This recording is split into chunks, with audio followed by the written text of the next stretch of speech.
মানে আমার সাথে এরকম ঘটনা ঘটেছে বলেই কিন্তু হচ্ছে একটা শো এর জন্ম হয়েছে। মানে আমার সাথে যদি এরকম ধরনের ঘটনা না ঘটতো তাহলে তো আমি আসলে এরকম ধরনের কোনো শো এর পরিকল্পনাই কোনোদিন করতাম না। জিন তো আমাদের মানে ধর্ম যারা বিশ্বাস করি তাদের তো আসলে নির্দেশে এরকম যে জিন বিশ্বাস করতে হবে।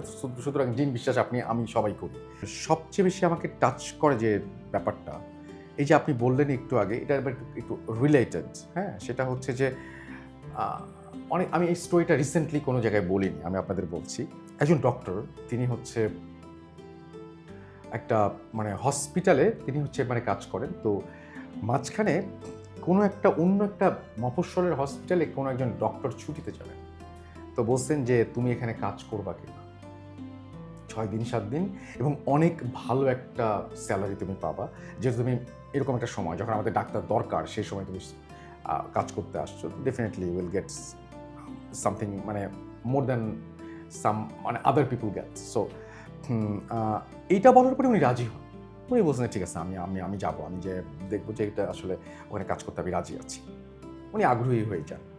যাওয়ার পরে উনি যখন এই হসপিটালে কাজ করছেন, এরকম একটা মুহূর্তে হঠাৎ করে একদিন নাইট ডিউটি আছে। নাইট ডিউটিতে উনি কাজটা শেষ করে মানে কাজ করার ফাঁকে আরকি মাঝে, মাঝে কাজ করছেন এবং যখন দেখছেন সবকিছু ঠিক আছে, উনি আবার যেয়ে ওনার যে রুম আছে সেই রুমে যেয়ে একটু রেস্ট নিচ্ছেন। মানে রেস্ট নিচ্ছেন মানে ঘুমাচ্ছেন না।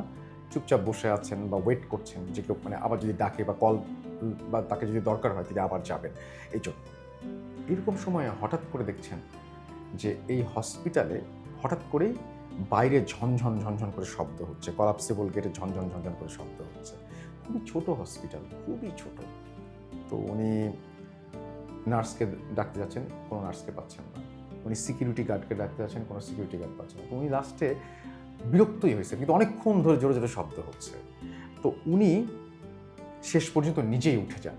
নিজে উঠে গিয়ে কলাপসিবল গেটটা কাছে গিয়ে জিজ্ঞেস করেন, "কি হয়েছে?" হঠাৎ করে দেখেন একটা মহিলা দাঁড়িয়ে আছে এবং মহিলার কোলে একটা বাচ্চা এবং সে বলে যে, "আমার বাচ্চাটাকে একটু প্লিজ বাঁচান, আমার বাচ্চাটা মারা যাবে।" এরপর যখন বাচ্চাটার মুখের দিকে তাকায় তখন দেখা যায় বাচ্চাটার আসলেই মানে অবস্থা সুবিধার তার কাছে মনে হয়, তো তাড়াতাড়ি নিয়ে আসেন। তো উনি খুলে দেন, খুলে দিয়ে ইমার্জেন্সিতে নিয়ে যান।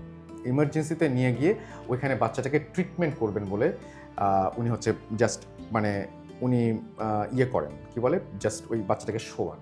শোয়ানোর পরে উনি বাচ্চাটার কি হয়েছিল জানতে চেয়ে তার পাশে তাকিয়ে দেখেন যে মা নাই। উনি বাচ্চাটার মাটা নাই দেখে উনি খুব অবাক হয়ে যান। চারপাশে খোঁজেন, মা নাই। উনি মাকে খুঁজতে হসপিটালের ভেতরে চলে আসেন। এসে খুঁজছেন যে কোথায় গেল? বাচ্চার মা খুঁজে কোথায় পাচ্ছেন গেল? না। কোথাও খুঁজে পাচ্ছে না।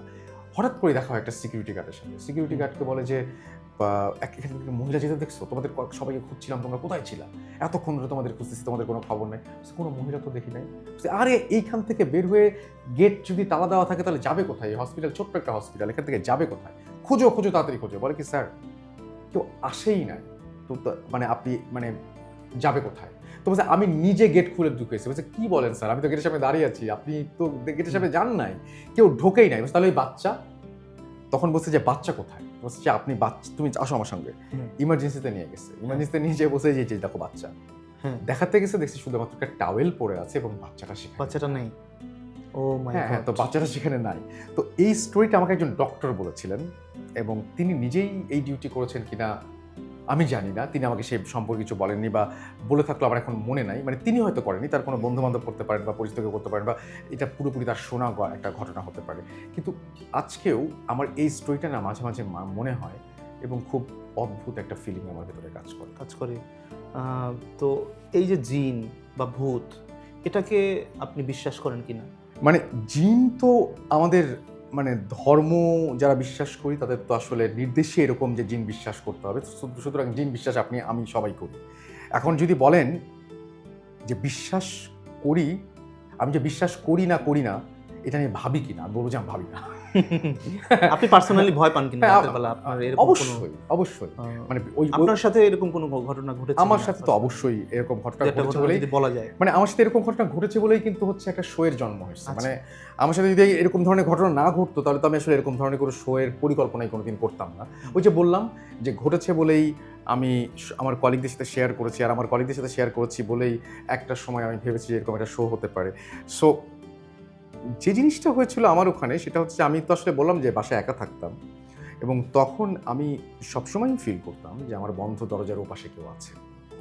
হ্যাঁ, মানে বন্ধ দরজার পাশে কেউ একজন বসে আছে, যার হচ্ছে কালো শাড়ি, লাল পাড়, কপালে টিপ, এরকম টাইপের কেউ একজন বসে আছে, বয়স্ক মহিলা। আমি যদি রুম থেকে বের হই তাহলে সে আমাকে দেখে ফেলবে বা আমি তার মুখোমুখি হব।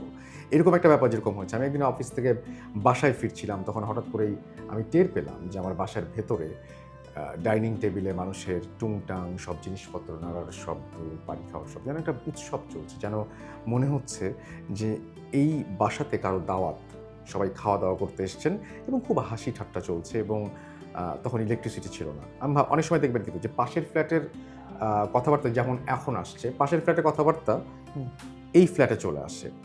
আমিও ভেবেছিলাম সেরকম কিছু। আমি পাশের ফ্ল্যাটে কান রাখি এবং পাশের ফ্ল্যাটে কান রেখে দেখি যে আসলেই ওইখানে আসলে তেমন কোনো শব্দ হচ্ছে না। শব্দটা আসলে আমার বাসা থেকেই আসছে। আমি আস্তে করে আমার বাসার নিচে নেমে যাই এবং যতক্ষণ পর্যন্ত ইলেকট্রিসিটি না আসে ততক্ষণ পর্যন্ত আমি একটা দোকানে অপেক্ষা করি। ইলেকট্রিসিটি আসার পরে আমি বাসায় ফিরে আসি।